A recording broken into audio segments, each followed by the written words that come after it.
तो दोस्तों आज हो गया 29 अगस्त 2020। बिहार समेत देश दुनिया की बड़ी और ताज़ा समाचार लेके आए सिर्फ आपके लिए। चलिए फटाफट खबर शुरू करते हैं। उससे पहले अगर चैनल को अब तक सब्सक्राइब ना किया हो तो फटाफट चैनल को सब्सक्राइब कर दे, लाइक कर दे, शेयर कर दे, ताकि इसी तरह की खबर आप हर रोज़ देख सके। चलिए शुरू करते हैं आज की पहली बड़ी खबर।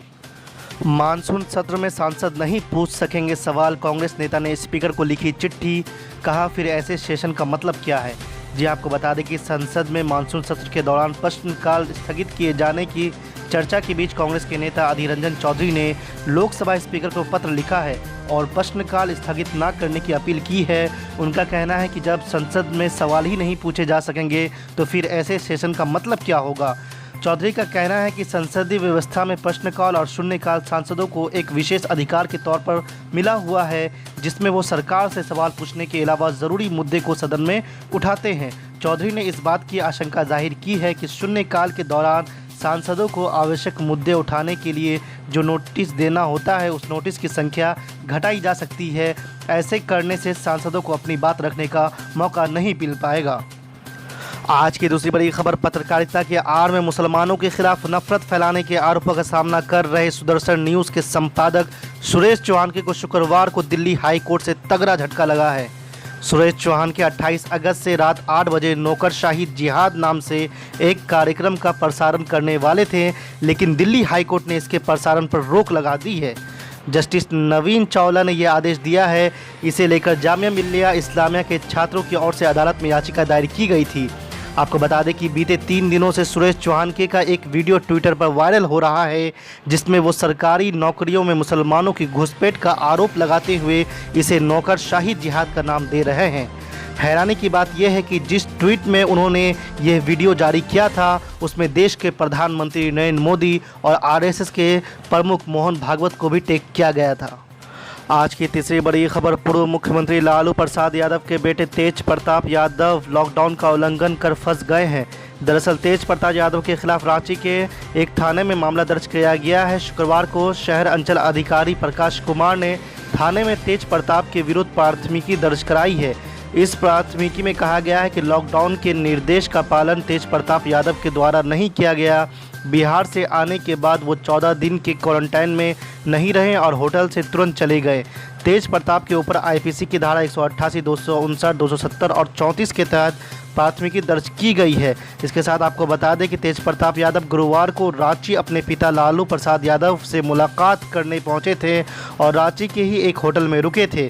एक दिन रुकने के बाद तेज प्रताप वहां से निकल गए। वहीं कोविड-19 के उल्लंघन के आधार पर होटल के मालिक और मैनेजर पर भी थाने में प्राथमिकी दर्ज की गई। आज की चौथी बड़ी खबर, कोरोना वायरस के बढ़ते मामलों के बीच ऑल इंडिया मजलिस इत्तेहादुल मुस्लिमीन के सांसद इम्तियाज़ जलील ने सड़क पर नमाज पढ़ने की धमकी दी है।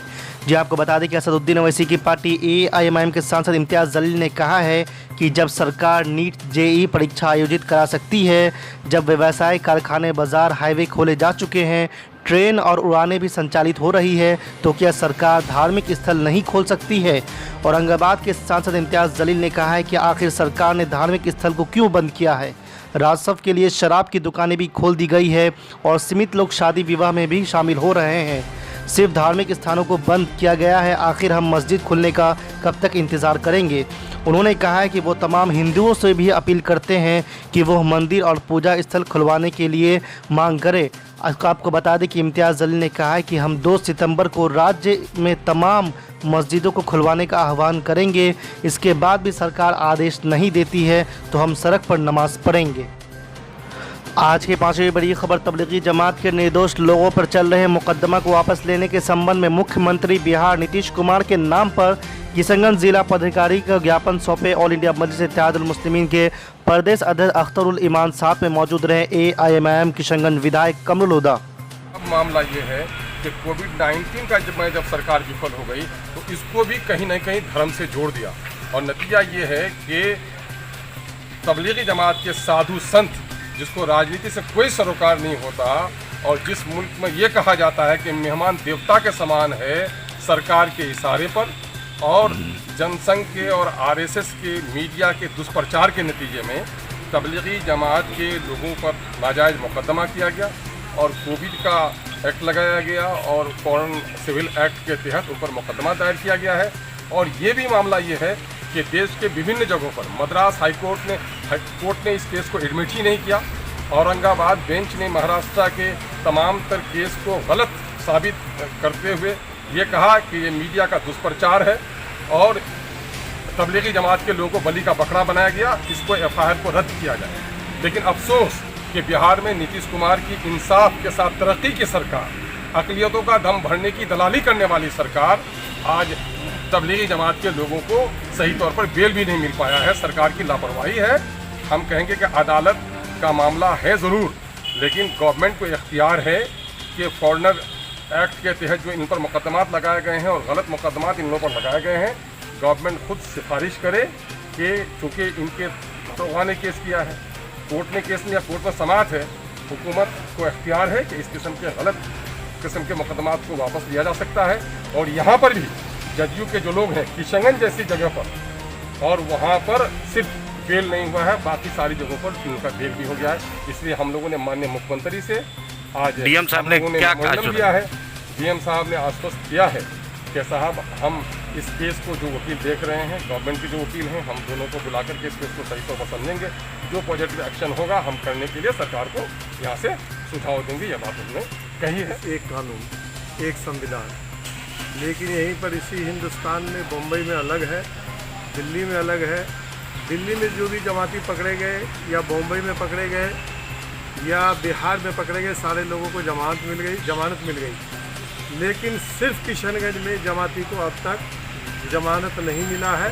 ये जो भी हमारे सदर साहब बोल रहे थे कि मीडिया का दुष्प्रचार, और सरकार, ये जो सरकार RSS की सरकार है और ये जो भारतीय जनता पार्टी की सरकार है, ये जो नीतीश कुमार की सरकार है, इसके वजह से यहाँ पर एक तरफ अक़लियत की आबादी 70% है और यहाँ पर समझिए कि जमाती को बेल नहीं मिलना, ये बड़ी दुखद बात है। इसी के लिए हम लोग डीएम साहब से मिले और डीएम साहब को ज्ञापन सौंपे हैं और डीएम साहब के तरफ से आश्वस्त किया गया है कि जो भी इसमें वकील हैं, उन वकील को लेकर के हम बैठेंगे और बैठ करके इस पर बातचीत करेंगे और बातचीत करने के बाद जो सही या सुझाव होगा वो हम सरकार तक भेजेंगे।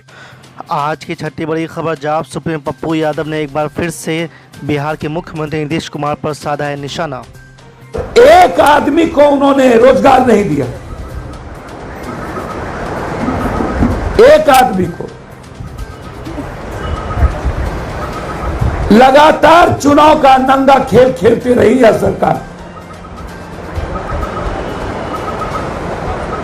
प्राइवेट टीचर हो या कलाकार, राजस्थान के तरह मनरेगा का, राजस्थान में प्राइवेट टीचरों को मनरेगा में काम दे दिया गया, लेकिन बिहार सरकार ने प्राइवेट टीचर या ऐसी संस्था को एक भी बेनिफिट नहीं पहुंचाई।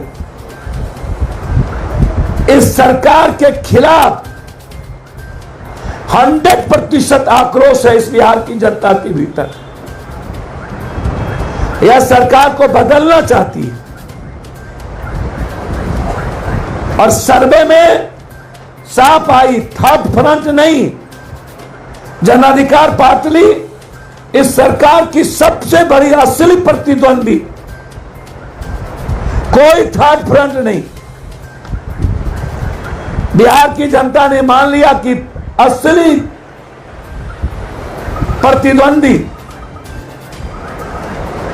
और वो जिम्मेदारी हमें एहसास हुआ तो कोर कमेटी ने बिहार में लगभग 150 सीट चयनित करके अपने उम्मीदवारों को इंटरनल चुनाव लड़ने की तैयारी करने की इजाजत दे दी। 150 सीटों, जो रेस्ट सीट है उस सीटों पर हम गठबंधन करेंगे जो बिहार में अचानक की तैयारी में है। लेकिन 150 सीटों पर